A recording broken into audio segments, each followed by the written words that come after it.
Todos concordam que a situação do planeta em que vivemos está se tornando insuportável. A Terra está condenada por causa da própria voracidade humana. Há seca em alguns lugares, enchente em outros, furacões, terremotos, incêndios, tragédias, doenças misteriosas e incuráveis, enfim.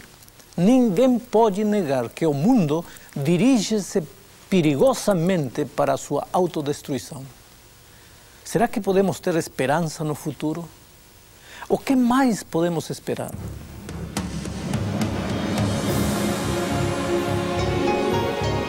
Ele permaneceu através dos tempos. O livro de Deus, a Bíblia, indispensável em nosso mundo complexo. Está escrito, transmitindo esperança ao redor do mundo. Apresentado por Alejandro Bulhon.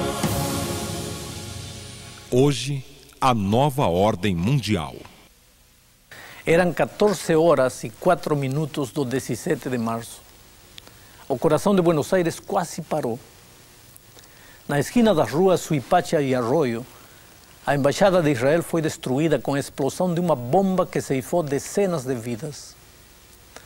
Coincidentemente encontrava-me nesses dias na Argentina e pude assistir através da televisão o desespero do povo, as lágrimas de impotência e as expressões de amargura e revolta. Quem seria capaz de semelhante ato? Só podia ser uma mente enferma ou uma cabeça perdida nos labirintos da loucura. Porque eu acho que nenhum homem normal teria coragem de criar aquela cena de horror, sangue e morte. No dia seguinte, no voo que me levava ao México, fiquei com os olhos perdidos através da janela. Na minha mente ainda borbulhavam as cenas de horror, os gritos de socorro e a solidariedade do povo argentino depois da tragédia.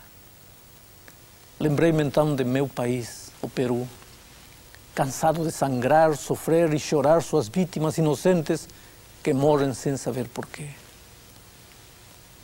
Ora, se você perguntasse a um jovem militante do Sendero Luminoso, ou da OLP, ou de qualquer outro grupo revolucionário que anda semeando morte por diferentes lugares, com certeza lhe diria que ele faz isso como protesto pela injustiça social e que seu objetivo é mudar a ordem das coisas, porque o atual sistema está podre e caindo aos pedaços.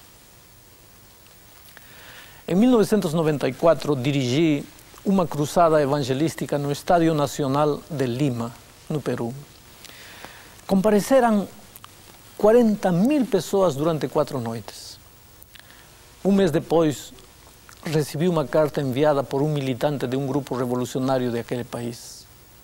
Ele dizia na carta o seguinte: fui ao Estádio Nacional não por interessar-me pela programação, mas cumprindo um dever que meu grupo me impusera. Estamos sempre presentes em todas as reuniões públicas. Sabemos de tudo, participamos de tudo. Olha, não pense que eu sou um desalmado, sem coração. Eu tenho sentimentos, mas também tenho sonhos. Sonho com um país verdadeiramente livre, no qual haja justiça social e o pobre não seja mais escravizado pelo rico. Quero um país onde as crianças possam nascer com esperança de ser alguém na vida e tenham direito à saúde, educação e dignidade. Sei que é preciso destruir a atual estrutura social para que uma nova tome conta da situação. Por isso, as minhas mãos estão manchadas de sangue. Por isso não poupei pessoas que imploravam misericórdia. Você acha que não me doía agir assim? Pensa que não tenho coração? Mas todo sonho tem um preço. E eu estava disposto a pagar pelo meu. Até aquele dia, quando ouvi você pregar no Estádio Nacional. Misturado à multidão, escutei-o falar de Jesus.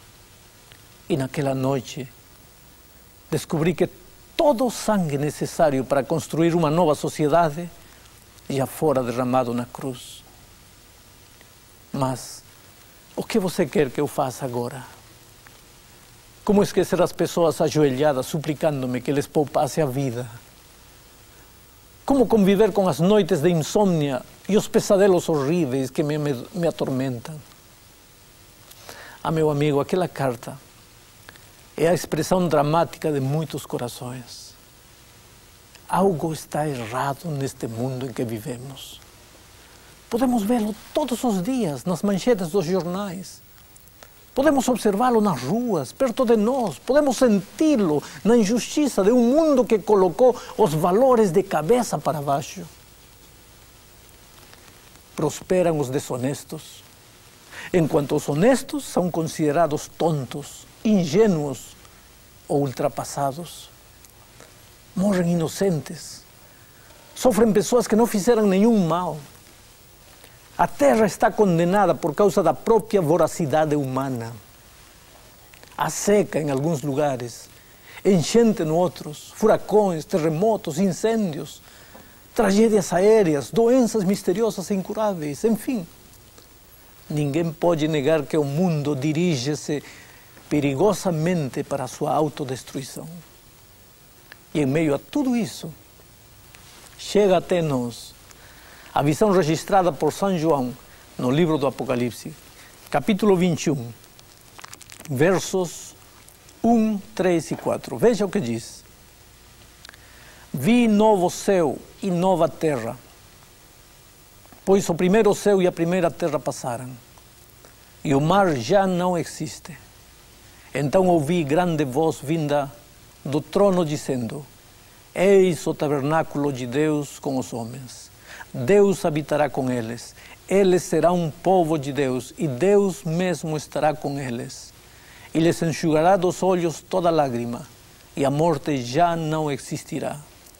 Já não haverá luto, nem pranto, nem dor, porque as primeiras coisas passaram. Meu amigo, este será o início da verdadeira nova era. Não tem nada a ver com a era de Aquários, neste mundo apodrecido e contaminado pelo vírus do pecado. Não se trata de melhorar este planeta, trata-se de um mundo completamente diferente, um mundo completamente novo. De repente você já se perguntou, por que será preciso que este mundo seja destruído por ocasião da volta de Cristo? Lembra-se do cataclismo universal que o autor do Apocalipse descreve? O céu recolheu-se como um pergaminho quando se enrola. Então todos os montes e ilhas foram movidos do seu lugar. E São Pedro acrescenta: virá, entretanto, como ladrão o dia do Senhor, no qual os céus passarão com estrepitoso estrondo, e os elementos se desfarão abraçados. Também a terra e as obras que nela existem serão atingidas. Isto significa uma convulsão geral em nosso planeta. Mas a pergunta é, por quê? Por que é que o mundo tem que ser destruído? Porque o mundo que Jesus encontrará no seu retorno não será um mundo perfeito que Ele entregou ao ser humano no Jardim do Éden. Sabe, Deus nos entregou um mundo maravilhoso e nós, os seres humanos, o tornamos um grande cesto de lixo ecológico. Ele criou seres humanos equilibrados e felizes e nós nos tornamos máquinas enlouquecidas, devoradoras de prazer. Portanto, é preciso que tudo seja destruído por ocasião da volta de Cristo, para que Ele possa fazer tudo de novo. E aí está agora descrita pelo apóstolo São João a nova terra, sem mais dor, nem tristeza, nem doença, nem morte. O quadro da história humana está completo. Se você começar a ler a Bíblia, perceberá algo interessante. Gênesis começa relatando uma criação de um mundo perfeito. Tudo era maravilhoso. Existia harmonia e equilíbrio na criação. Logo vem o capítulo 3 de Gênesis, relatando a entrada do pecado a este mundo. Satanás se disfarça para levar o ser humano a adorar qualquer coisa menos a Deus e também para levá-lo a desobedecer. Os seres humanos caem. Então entra o sofrimento, a dor, a desconfiança, o egoísmo, o espírito de acusação, a crítica, a inveja, enfim.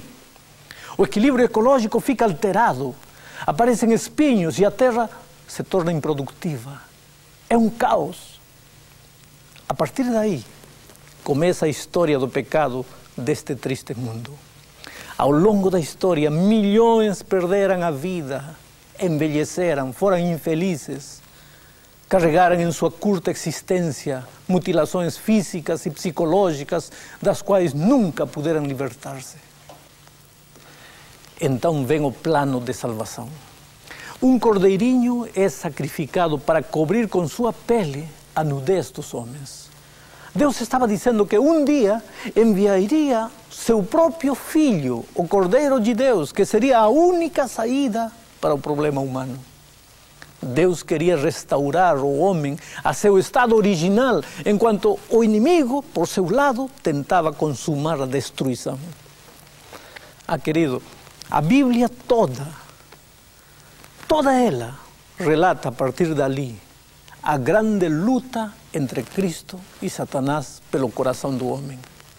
Satanás seduziu, enganou e por vezes obrigou a raça humana a rejeitar a Deus e seguir seus próprios caminhos, enquanto Jesus teve sempre um povo que o adorava e lhe obedecia. O Apocalipse é o desfecho de tudo. Ali se descreve a luta final. Ali se desmascara o inimigo e seus estratagemas. Ali também se adverte a humanidade da urgência e do perigo do tempo em que vivemos. O mundo será destruído e com ele serão destruídos os que fecharam os ouvidos ao clamor divino.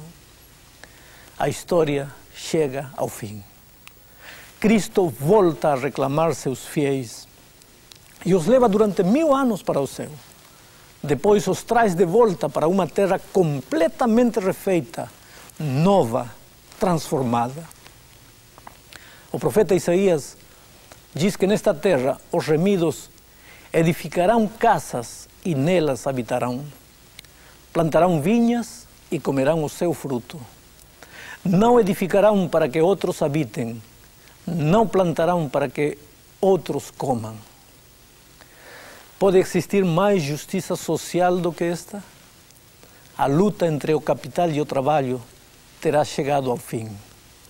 Não existirá mais exploração, nem classes sociais, nem diferenças de poder adquisitivo. A violência também terá chegado ao fim. Veja o que a Bíblia diz em Isaías 65, 25. O lobo e o cordeiro pastarão juntos, e o leão comerá palha como o boi. Não se fará mal nem dano algum em todo o meu santo monte, diz o Senhor. Este é o fim de tudo e o começo de uma vida sem fim. Apocalipse termina relatando a vitória final de Jesus e seus remidos e a erradicação completa do pecado. Todos os que decidiram segui-lo estarão com Cristo no lar afinal. Ao longo da história, porém, milhares de filhos fiéis a Deus morreram na areia do deserto, esperando o cumprimento da promessa. O autor da carta aos Hebreus, no capítulo 11, do verso 33 ao 39, se refere a esses filhos fiéis. Veja o que ele diz. Os quais, por meio da fé, subjugaram reinos, praticaram a justiça, obtiveram promessas, fecharam a boca de leões, extinguiram a violência do fogo, escaparam ao fio da espada. Da fraqueza tiraram força, fizeram-se poderosos em guerra, puseram em fuga exércitos estrangeiros. Mulheres receberam pela ressurreição os seus mortos. Alguns foram torturados, não aceitando o seu resgate, para obterem superior ressurreição.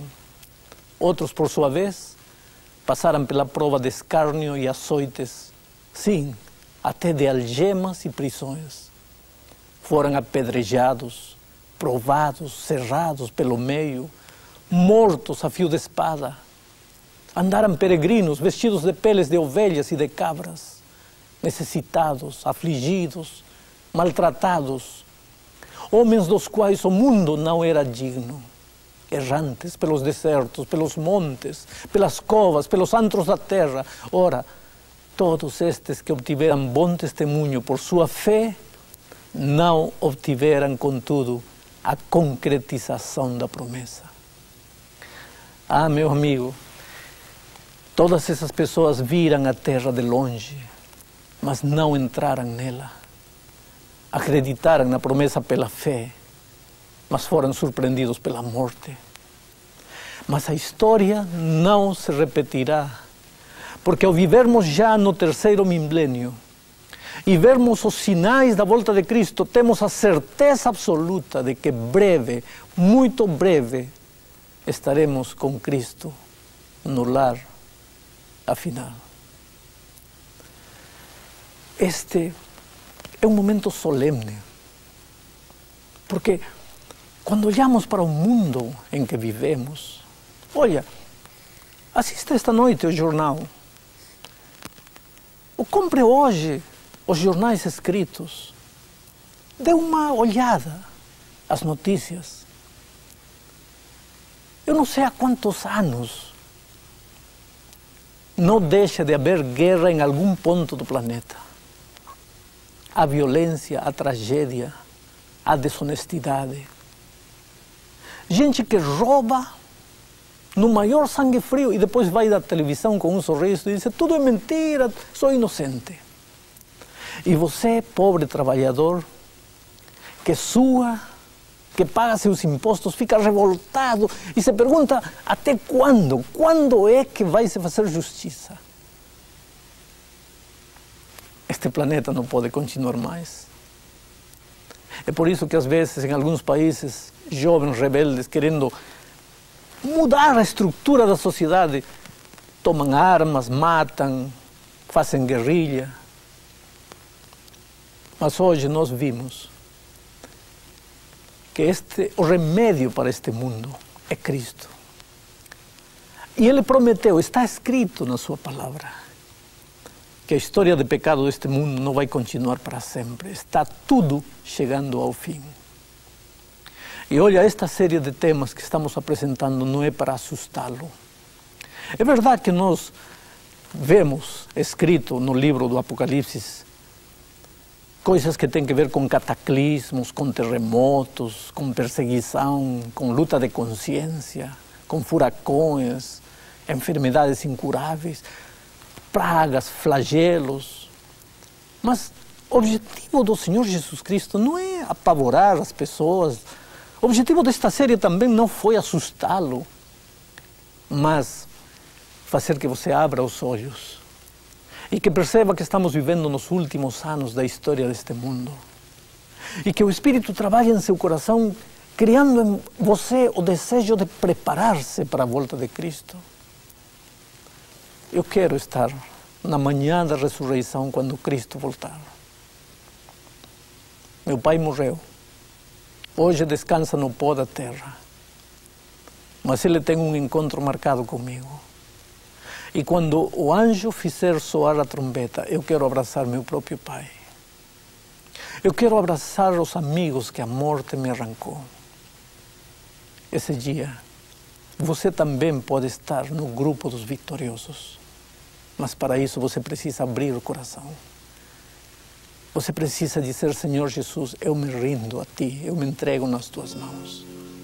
E faça isso enquanto ouvimos a música que vai ser entoada agora.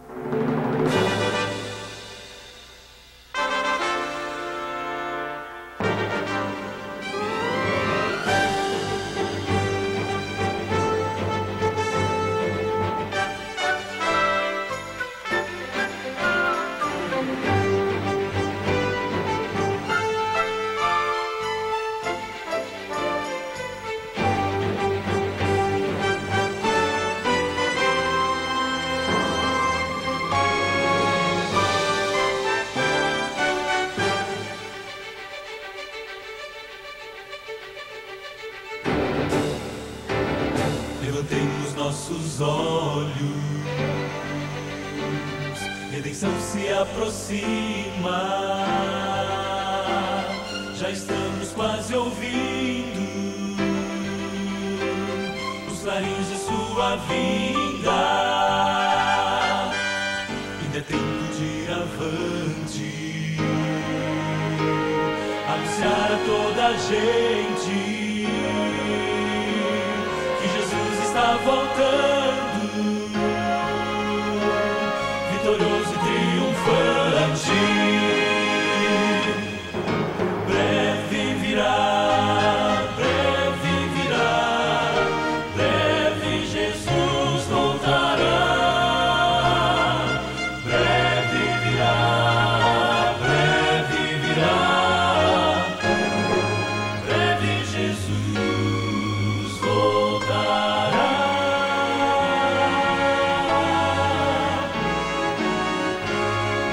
Breve Jesus voltará.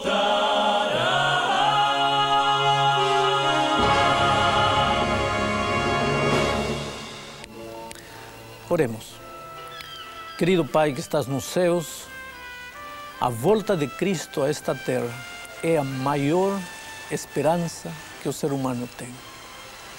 Diante do quadro de injustiça, de tristeza, de dor, de morte, de violência em que vivemos, como nos anima a esperança da volta de Cristo? O encontro com a pessoa amada, com aquela pessoa que foi o centro de nossa salvação, o autor, o consumador de nossa fé. O Senhor, que neste momento, nos milhares de corações que estão assistindo o programa, a esperança da volta de Cristo brilhe com força e os motive para continuar andando nos teus caminhos. Te suplicamos em nome e pelos méritos de Jesus. Amém.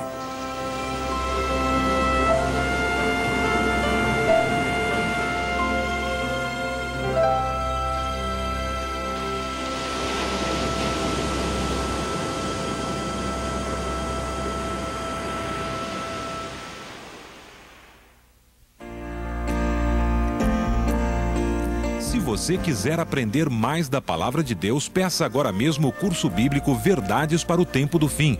Este curso bíblico tem uma apresentação simples e clara.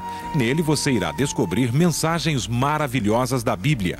O curso bíblico Verdades para o Tempo do Fim é inteiramente grátis e você pode recebê-lo solicitando pelos seguintes endereços. Na internet, você entra em contato conosco no endereço estaescrito@cisac.org.br. Se preferir o correio, escreva para Está Escrito, Caixa Postal 1800, CEP 20.001-970, Rio de Janeiro, ou pelo telefone 0800 707 7095. Você também pode receber uma cópia escrita da palestra de hoje. Escreva agora mesmo para o programa Está Escrito, Caixa Postal 1800, CEP 20.001-970, Rio de Janeiro. Ou ligue gratuitamente para 0800 707 7095. Será um prazer atender o seu pedido.